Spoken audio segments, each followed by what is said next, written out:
place from Puerto Princesa Pilot Elementary School, Jaden Gale Calaw, Coach Sir Renan Alvarez, School Head Ma'am Mary Hope Gabinete. Second place from Puerto Princesa Pilot Elementary School, Benjamin Macy Renete, Coach Renan Alvarez, School Head Ma'am Mary Hope Gabinete. And the champion in Photojournalism Elementary English. Once again for Puerto Princesa Pilot Elementary School, Valin Cyrene Badilla, Coach Sir Renan Alvarez, and the School Head Ma'am Mary Hope Gabinete.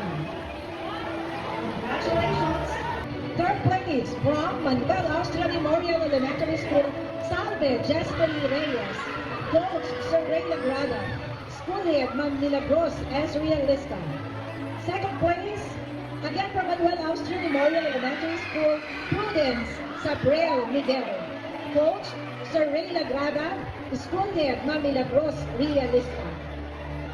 And the champion in editorial cartooning elementary English from Puerto Princesa Pilot Elementary School, Goshan Hadi Ocana, Coach Sir Renan Alvarez, and the School Head Ma'am Mary Hope Gabinete.